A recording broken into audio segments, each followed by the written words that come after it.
নওগাঁর বিভিন্ন আমের বাজার এখন বিখ্যাত রূপালী আমের সয়লাভ। উৎপাদন বাড়ায় বাজারের সরবরাহ বাড়লেও গত বছরের তুলনায় দাম কমে যাওয়ায় দুশ্চিন্তায় আম চাষিরা। পানির দামে দাম বিক্রি হচ্ছে, আম বুঝতে পারছেন ভাই, আমের দাম খুবই সস্তা আর ব্যাপক হারে আম ভাঙছে তো মানুষ, ওই জন্য বাজারটা একটু কম। আর গাছে আম পেকে যায়, নষ্ট হয়ে যায়, সবাই আম ভাঙবে, বুঝতে পারছেন। এই জন্য আমের আমদানি বেশি হওয়ার কারণে আমের বাজারটা অনেকটাই কম।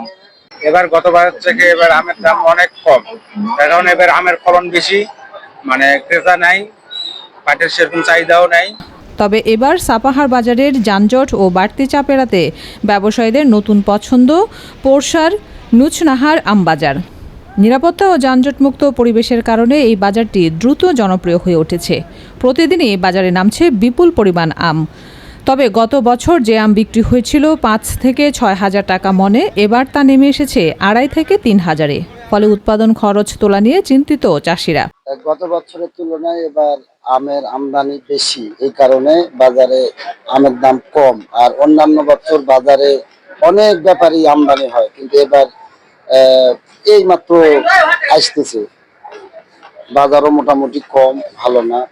পরে কি হবে বলা যাচ্ছে না, 2-4 দিনের মধ্যে আশা করা যায় দাম বাড়তে পারে। বছর বাজার আম কিনতেছি, আম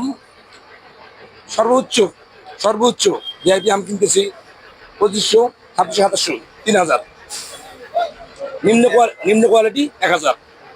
আর বিভিন্ন কোয়ালিটির আম আছে এই বাজারে হাড়ি ভাঙা থেকে শুরু করে, লখনা থেকে শুরু করে, ফ্রিটেক্স থেকে শুরু করে, বাড়িভোর থেকে শুরু করে সব প্রোগ্রাম পাওয়া যায়। এত আমদানি এই বাজার থেকে প্রতিদিনের জন্য 100 থেকে 250 গাড়ি প্রতিদিন লোড যায়। এদিকে আমের রাজধানী খ্যাত সাপাহার বাজারের উপর এবার চাপ কিছুটা কম, কারণ বাণিজ্যিকভাবে জমজমাট হয়ে উঠেছে পোরশা উপজেলার নুচনাহার আম বাজার। দেশের বিভিন্ন প্রান্ত থেকে আসা ব্যাপারীরা সাপাহারের তুলনায় এই বাজারে আম কিনে বেশি স্বস্তি প্রকাশ করছেন। আমরা আসছি আম কেনার জন্য, এখানে ভালো ভালো আম পাওয়া যায়, এই জন্য আসছি।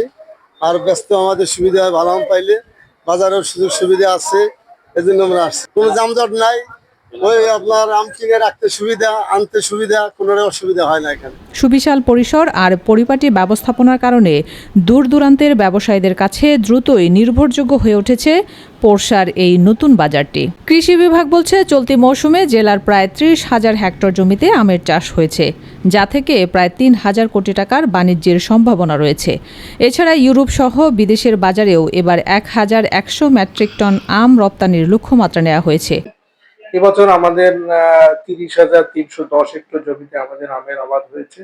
আমরা আশা করছি যে এখান থেকে প্রায় 3,000 কোটি টাকার আমের একটা বাণিজ্য কৃষকরা এবার করতে পারবে। আর আমাদের আরেকটা পরিকল্পনা আছে, সেটা হলো যে আমরা এবার প্রায় 1100 মেট্রিক টন আম বিদেশে রপ্তানির জন্য আমরা লক্ষ্যমাত্রা নির্ধারণ করেছি। ইতিমধ্যে প্রায় 55 মেট্রিক টন আম আমরা বিদেশে, ইউরোপের 4টি দেশে আমরা রপ্তানি করতে পেরেছি। আমরা আশা করছি যে কৃষকরা এই আরো দিন যত যাবে, কৃষকরা আরো ভালো আমের দাম পাবে এবং কৃষকরা আরো বেশি স্বাবলম্বী হবে। সংশ্লিষ্টদের প্রত্যাশা, অভ্যন্তরীণ বাজারের পাশাপাশি বিদেশের রপ্তানি বাড়লে এবং নুচনাহারের মতো নতুন বাজারগুলোর সুষ্ঠু ব্যবস্থাপনায় আম চাষিরা তাদের ন্যায্য মূল্য ফিরে পাবে। মির্জা তুষার আহমেদের তথ্যচিত্রে জিন্নাতুন নাহার, চ্যানেল 21, নওগাঁ।